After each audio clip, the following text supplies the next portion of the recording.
멜리사는 1984년 4월 12일 텍사스에서 태어났습니다. 그러나 그녀가 3살 때 그녀의 부모님은 이혼을 하게 되었고 멜리사는 어머니와 함께 버지니아주로 이사하였습니다. 멜리사와 그녀의 어머니는 새로운 인생을 다시 시작할 준비가 되어 있었습니다. 어머니는 회계사로 일하면서 멜리사를 부양했으며 주말마다 친절한 이웃들과 재미있는 파티도 즐겼습니다. 1989년 12월 3일 멜리사와 그녀의 어머니 타미는 아파트 단지에서 열리는 크리스마스 파티에 참석했습니다. 그 추운 12월 밤 약 80명의 사람들이 참석했었죠. 모두가 즐거운 시간을 보내고 있었고 아이들은 서로 장난을 치며 즐거운 시간을 보내고 있었습니다. 오후 10시경 어머니와 멜리사가 파티를 떠나려 할 때였습니다. 어머니가 입구에 서 있는 동안 멜리사는 감자칩을 더 먹고 싶었는지 다시 안으로 뛰어 들어갔습니다. 어머니는 멜리사가 감자칩을 꺼내 먹는 것을 보았고 그리고 어머니는 주민들과 작별 인사를 나눴습니다. 하지만 어머니가 작별 인사를 마친 후 딸은 어디에도 보이지 않았습니다. 불과 1분 만에 멜리사는 사라진 것입니다. 공황 상태에 빠진 어머니는 클럽하우스 전체에서 딸을 찾았습니다. 어디에서도 멜리사를 찾을 수 없자 어머니는 즉시 경찰에 신고를 했고 경찰도 수색에 참여하였습니다. 어린아이가 그날 밤 기온을 견디는 것을 상상하기 어렵기 때문에 아이를 최대한 빨리 찾는 것이 매우 시급했습니다. 불행히 5살짜리 아이의 모습은 어디에서도 찾을 수 없었습니다. 경찰은 멜리사가 납치된 것으로 의심하였고 코앞에서 범죄가 일어났다는 사실에 모두가 당황했습니다. 다음 날 멜리사의 어머니는 기자회견에서 딸의 무사한 귀환을 간청했습니다.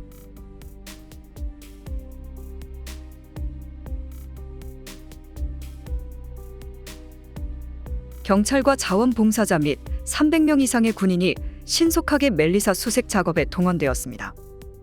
그 지역에 3만 5천 장의 전단지와 1만 장의 범퍼 스티커가 배포되었고 몇몇 영화관에서는 누군가 멜리사를 알아보길 바라는 마음으로 멜리사의 비디오 영상을 미리 상영하였습니다. 경찰은 낭비할 시간이 없다는 것을 알고 있었습니다. 그래서 경찰은 아파트 단지에 거주하는 모든 사람과 직원들을 조사하게 됩니다. 그리고 경찰은 용의자를 신속하게 좁힐 수 있었습니다. 아파트 관리 직원이었던 갈렙은 그날 밤 참석한 사람들의 증언을 통해 유력한 용의자가 되었습니다. 여러 진술에 따르면 갈렙은 멜리사를 포함한 여러 아이들에게 이례적인 수준으로 관심을 기울였고 또한 아이들에게 부적절한 이야기를 하는 것을 보고 불편함을 느꼈다고 하였죠. 그리고 멜리사가 실종된 시간쯤 그도 파티를 떠난 것으로 보고되었습니다. 갈렙은 최근 결혼했으며 당시 20대 중반이었습니다. 갈렙은 멜리사의 아파트 단지에서 약 10km 떨어진 곳에 살았고 멜리사가 납치되기 3주 전부터 그는 아파트 단지에서 유지보수 작업자로 일하고 있었습니다. 경찰은 아파트 단지에서 약 10km 떨어진 갈렙의 집으로 향했습니다. 초인종을 듣고 나온 갈렙의 아내는 그가 밤 12시 30분쯤 집에 도착했다고 말했습니다.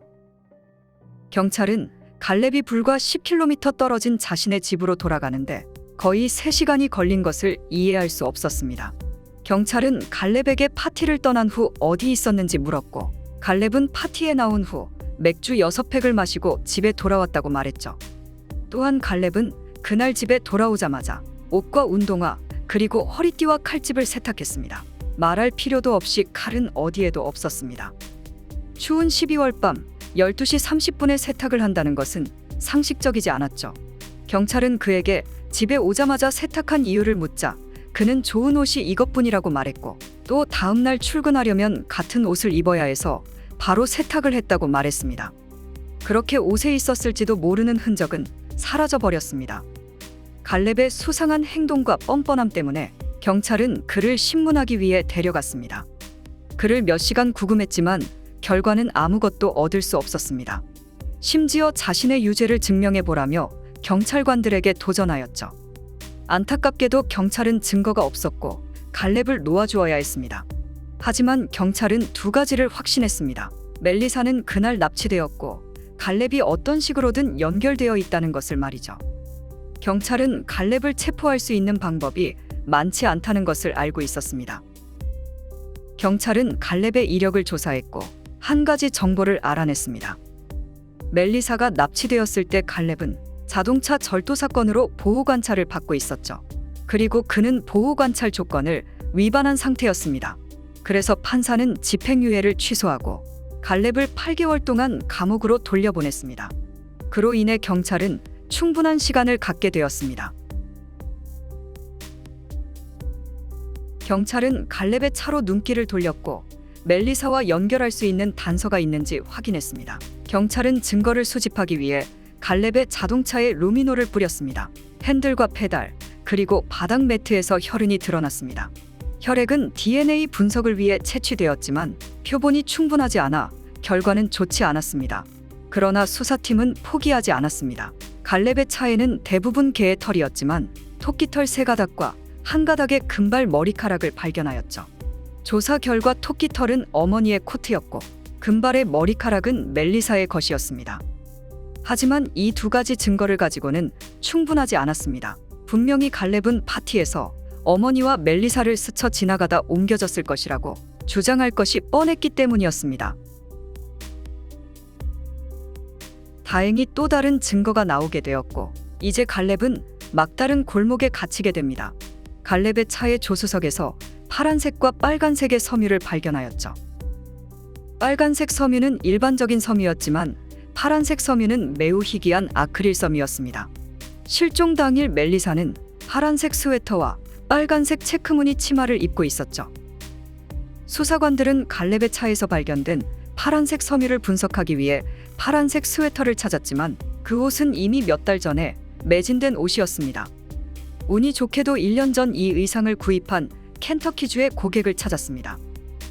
손녀 선물로 그 옷을 샀는데 사이즈가 맞지 않아 한 번도 입지 않은 옷이었습니다.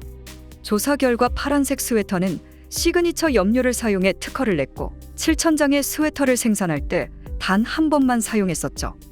다행히 파란색 스웨터와 갈렙의 차량에서 발견된 파란색 섬유는 일치하는 것으로 나타났습니다. 갈렙은 무죄를 주장했지만 그는 결국 1991년 2월 법정에 서게 됩니다. 그리고 판사는 그에게 징역 50년을 선고하였죠. 그러나 갈렙은 감형되어 29년의 수감 생활을 마치고 2019년 석방됐습니다.